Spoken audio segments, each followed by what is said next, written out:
It's still dark when my alarm goes off, a soft electronic beep coming from my flip phone on the nightstand. I reach over without opening my eyes and silence it. For a moment, I stay still, listening to the quiet of my apartment. No traffic yet, no voices in the hallway. It's November of 2006. I'm 20 years old. I'm a full-time manager at Jimmy John's and a full-time student at UCLA. Today is an open to close shift. I already know how the day will feel. I sit up slowly, feet touching the cold floor, and stretch my arms overhead. I pull on jeans, a hoodie, and tie my hair into a low ponytail. While I get ready, the radio plays softly in the background. Justin Timberlake comes on, followed by Snow Patrol.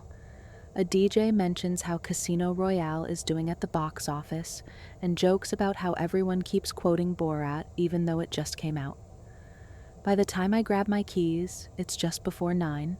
The drive into Westwood is calm this early. Wilshire Boulevard feels wide and open, traffic lights changing slowly.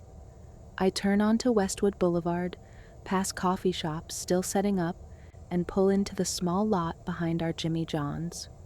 I unlock the back door at exactly 9 o'clock. Inside, the store smells faintly of sanitizer and yesterday's bread. I flip on the lights, one row at a time, the fluorescent hum filling the space. I clock in, tie on my apron, and head straight to the freezer. Bread comes first. It always does. I pull racks of frozen dough sticks from the freezer, pale and stiff, and slide them into bread trays. They go into the proofer, where warm air slowly wakes them up. Timers are set, temperatures checked, everything logged. While the bread proofs, I start prep. Tomatoes sliced thin and even. Lettuce chopped fresh. Onions and cucumbers lined up neatly. Everything goes into the cold table, labeled and timed. By 9:30, my first in-shop employee arrives. We exchange quiet hellos, still half asleep. At 10 minutes to 10, I load the first trays into the oven. The heat fills the back of the store. Soon the smell of baking bread spreads everywhere. At 10 o'clock sharp, I unlock the front door. The morning crowd is light, a professor ordering before lecture, a student with earbuds in, backpack slung low. By late morning, the pace picks up. When lunch hits, the line becomes a rhythm. One person takes the order at the register. Clear voice, quick confirmation. The bread cutter grabs the loaf, slices it open in one smooth motion, spreads mayo edge to edge, and slides it down the line. Next comes meats and cheese, exact portions, folded neatly. Then vegetables, lettuce, tomato, onion added quickly and cleanly. Finally, the wrapper folds the sandwich tight, labels it, and sends it out. From start to finish, each sandwich takes under 30 seconds.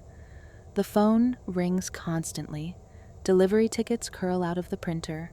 Then my lunch rush driver calls. He can't make it in. I hang up, take a breath, and grab the car topper. I'm driving today. For the next couple of hours, I'm in and out of the store. LeConte Avenue, Gailey Avenue, Wilshire Boulevard, students crossing without looking, office buildings with quiet lobbies. One delivery takes me up a long staircase to a house north of campus. When the door opens, a large green parrot sits just inside, watching me. The owner smiles and tells me not to worry. The parrot tilts its head, clicks softly, then says clearly, "Jimmy John's." I pause, surprised, then laugh. The owner tips well. Another delivery sends me behind an apartment building near campus. A group of students are filming something on a handheld camcorder. They stop and look at me, unsure. One of them asks if I want to be in the shot. I smile, decline, hand over the sandwiches, and head back to my car. By the time lunch slows, my legs feel tired, but my mind feels calm. Back at the store, we shift into after lunch mode. Cold table comes apart. Backups checked and refilled. Meats consolidated and rewrapped. The slicer is broken down, cleaned, sanitized, and reassembled. Floors swept, trash taken out, bread counts adjusted, tomorrow's projections updated. By 3, the store feels reset. I clock out briefly and drive to In-N-Out. A double-double. Animal-style fries, a chocolate shake. I eat in my car, windows cracked, radio low, afternoon sun warming the dashboard. It's the calm center of the day. Back at the store, I handle paperwork, inventory, labor numbers, schedule adjustments after someone texts asking to swap shifts. Students drift in after classes. Someone talks about the office. Another mentions a new iPod they just bought. As evening comes, the dinner rush builds. Families, office workers, students studying late. A familiar face steps up to the counter, baseball cap pulled low. It takes me a second to recognize him, an actor who's been popping up in movies and TV lately. Not huge yet, but recognizable. He orders, thanks us, and leaves quietly. Later, someone whispers about it, excited. I keep making sandwiches. By 9, the rush fades. Closing begins. Cold table broken down, backups wrapped and stored, floors mopped slowly, bread pulled for tomorrow and stacked in the freezer. At 9:30, I lock the front door. The store goes quiet, lights off, one row at a time. I take a loaf of leftover bread and head out. Instead of going straight home, I stop at Ralph's. Inside, the store smells like bakery bread and floor cleaner. I grab a rotisserie chicken, a box of Suddenly salad, and a 2-liter of Diet Coke.